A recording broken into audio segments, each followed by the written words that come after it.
Diabetes নিয়ন্ত্রণে রাখার 10টি উপায়। যাদের ডায়াবেটিস আছে এই 10টি উপায় খেয়াল করুন।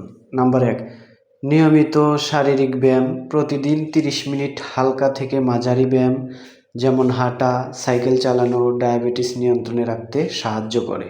নাম্বার 2, সঠিক খাদ্যাভ্যাস। ডায়াবেটিসে আক্রান্ত ব্যক্তিদের জন্য সুষম খাদ্যাভ্যাস গুরুত্বপূর্ণ। শর্করা কম, ফাইবার বেশি এমন খাবার গ্রহণ করুন। সবজি, ফলমূল বেশি খান। নাম্বার 3, খাবারের পরিমাণ নিয়ন্ত্রণ। খাবারের পরিমাণ খুব বেশি না হওয়া নিশ্চিত করুন, কারণ অতিরিক্ত খাওয়া রক্তে শর্করার পরিমাণ বাড়িয়ে দিতে পারে।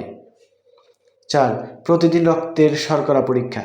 রক্তের শর্করা নিয়মিত পরীক্ষা করে অবস্থা বুঝে পদক্ষেপ নিন। নাম্বার 5, ওজন নিয়ন্ত্রণ। অতিরিক্ত ওজন ডায়াবেটিসের ঝুঁকি বাড়িয়ে দেয়, তাই ওজন নিয়ন্ত্রণে রাখুন। নাম্বার 6, যথাযথ ঘুম। সঠিক সময়ে পর্যাপ্ত ঘুম প্রতি রাত 7 থেকে 8 ঘন্টা ডায়াবেটিস নিয়ন্ত্রণে রাখতে সাহায্য করে। নাম্বার 7, স্ট্রেস কমানো। মানসিক চাপ এবং উদ্বেগ রক্তের শর্করা বাড়াতে পারে, তাই নিয়মিত রিল্যাক্সেশন এবং মেডিটেশন করুন। নাম্বার 8, পানি পান করা। প্রচুর পানি পান করা ডায়াবেটিস নিয়ন্ত্রণে রাখতে সাহায্য